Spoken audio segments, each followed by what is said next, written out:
Tidak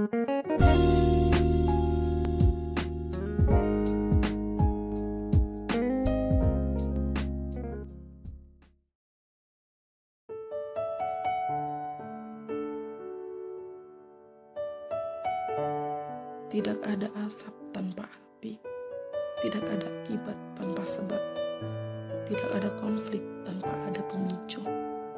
Artinya segala sesuatu yang terjadi, semua ada karena suatu tujuan dan disebabkan oleh sesuatu hal. Bumi hancur oleh karena ulah manusia yang tidak bertanggung jawab. Dunia dimurkai Allah karena manusia sudah menjauh dari penciptanya. Kehidupan manusia pada zaman era digital ini mengalami kemerosotan iman, kekeringan kepercayaan, ketidakacuan kerohanian, dan kompromi dengan dunia. Mengapa hal ini bisa terjadi? Itu karena manusia sudah mendewakan teknologi, lebih mengutamakan kesenangan daripada aturan moral. Alat teknologi yang sedang kita gunakan itu membuat kita lupakan segalanya, lupa kepada Tuhan, lupa waktu, perkataan, lupa makan, lupa bekerja, lupa janji, lupa ke gereja, bahkan kita lupa akan tujuan kita. Kita telah dininabobokan atau dilalaikan oleh media yang ada di genggaman kita.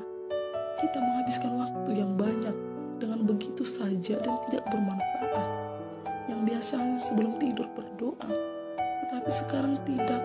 Setelah mata lelah memandangi gadget, baru ia tertidur. Yang biasanya bangun langsung berdoa, sekarang tidak lagi. Setelah bangun yang dicari bukan lagi Tuhan, tetapi handphone. Nurani manusia telah ditutupi keinginan-keinginan dagingnya.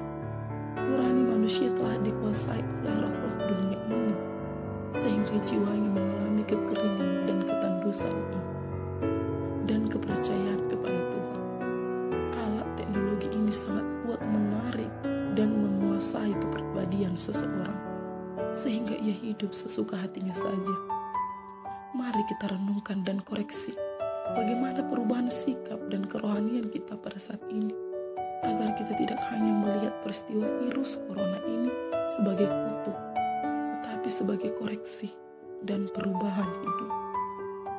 Bangsa Israel adalah bangsa yang tegar tengkuk, yang selalu menduakan Allah, melanggar perintah Allah, melakukan penyembahan berhala, dan yang mudah berubah-ubah, sehingga Allah menghukum mereka dengan berbagai macam hukuman, seperti kelaparan, kekeringan, penyakit sampar, dan sebagainya. Allah melakukan hal ini bukan untuk memusnahkan manusia dari muka bumi ini, melainkan memberikan pelajaran agar manusia itu berbalik dan hidup sesuai dengan kepribadian. Hal ini juga yang sering kita alami saat ini. Dunia ini, negeri ini berduka karena guncangan virus corona, penyakit sampar yang luar biasa yang merenggut sekian banyak nyawa, menjauhkan kita dari saudara-saudara kita, melemahkan ekonomi. Semua aspek kehidupan kita telah dilemahkan. Apa tujuan semua ini? Mengapa hal ini terjadi? Pernahkah kita berpikir untuk apa Tuhan mengizinkan hal ini terjadi di tengah-tengah dunia ini? Semua itu demi kembalinya sikap, kepribadian, gambar dan rupa Allah di dalam diri kita. Karena kita adalah ciptaan yang serupa dan segambar dengan Allah, maka kita harus hidup sesuai dengan kepribadian Allah. Dalam konteks nats ini, bangsa Israel akan dipulihkan Tuhan.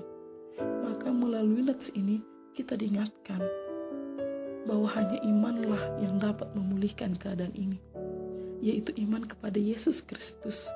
Jika kita punya iman kepada Kristus, berarti kita percaya dengan sungguh-sungguh, percaya dengan sepenuh hati, menyerahkan segala aspek kehidupan kita kepadanya. Itu artinya kita tidak perlu takut, tidak perlu khawatir, walaupun keadaan kita sangat sulit. Hampir 1 tahun penuh kita memilih untuk berdiam diri di rumah, tidak bekerja, atau bahkan ada di PHK.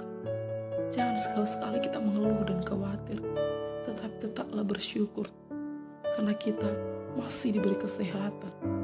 Dan firman Allah mengatakan, bunga bakung yang tidak memintal dan burung pipit yang tidak menabur diberikan makan oleh Tuhan. Apalagi kita ciptaan yang paling berharga dari ciptaan yang lainnya, pasti dipelihara. Pasti dipelihara. Kita harus percaya peristiwa ini akan berakhir karena firman-Nya dapat dipercaya. Seperti bangsa Israel yang telah dipulihkan Allah, demikian juga dengan kita, dan pergumulan yang ada di dunia ini akan dipulihkan Allah dengan kasih-Nya di dalam iman kepada Kristus. Amin.